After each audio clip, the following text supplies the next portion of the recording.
Hey everyone, so I thought I would do a demo on how I prepare my fleece. Um, it's been washed, it's dried, it is fluffed. Now I'm ready to comb it. Um, Thanks to the benefits of YouTube, um, I learned how to comb via YouTube. I don't know if I'm doing it right per the masters, but this works for me, so I'm sharing it with you.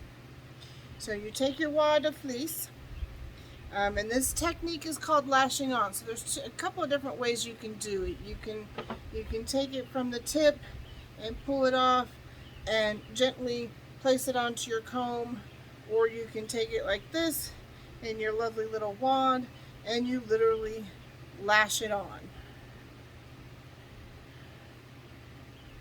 You have to be careful not to overfill, because then you can't get your combs through it and it takes too long.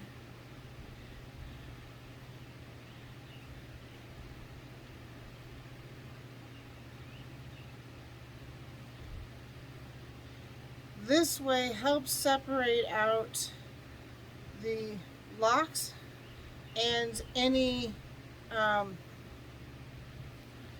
second cuts that might be in there that you don't want to deal with. This right here, that's considered a second. It's not good enough, it's not long enough to use. But lashing it on pulls that out. So then you take your comb, you take your other comb, and you gently work it from the tips. Now I don't have a lot of curly ends in this one to try and break through, but you literally just run it through, slowly working deeper into the locks, rotating your comb,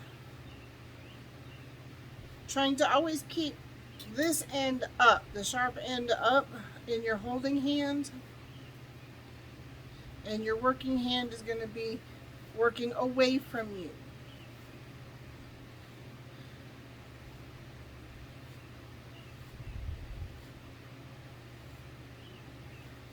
And you don't want to get too deep into up close into it until you've worked through most of the fiber that's already on there. As you get more and more worked through, you'll be able to rub your tines together, and that'll help pull through anything that's hung on the back.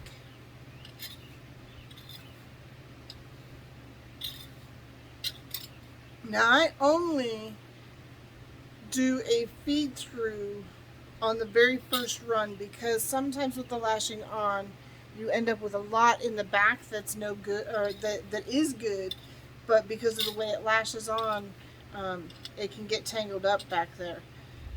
This one's actually pretty good. I get to the end of the first round. I still have some long ones on there. I pull it together, just as like I was dizzing it off. I pull it out. All the rest of that is no good scrap. Now, some people will use this stuff for felting, or you can stuff animal bedding with it. There's a lot of things you can do with that extra that's not good for spinning. And then I start all over. Now, some of the fancy lifelong skillers won't ever switch hands. They'll go from this side, they'll clean this one off, and then they'll comb from this side. I'm not dexterous enough to do that, so I do it this way.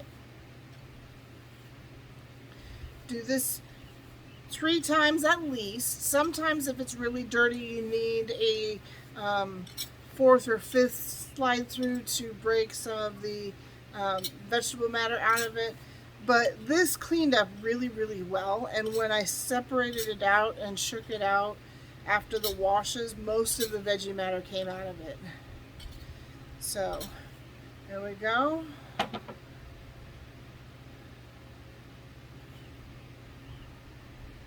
pull one tail. This is all ick. Throw that in a bucket. And this actually looks pretty good after the second one. Since I'm going to run it through my drum carder, I'm going to go ahead and pull this and put it in my pan so you can spin from this. It's called spinning from the cloud, or you can add a diz to this and diz it off into a spinning roving, or you can take it off in sections and spin from the cloud, or add it to a pile to be added to a drum carder for a longer, denser roving. So that's how I do it. One comb at a time. It probably takes 50 of these rounds before I have enough to fill my drum carder. I do have a large Brothers drum carder. I can get, in most cases, I can get 4 to 6 ounces depending on the fiber on my drum carder. And that will roll out into a giant ball to spin. But there you go. That's how I prep my fiber for spinning.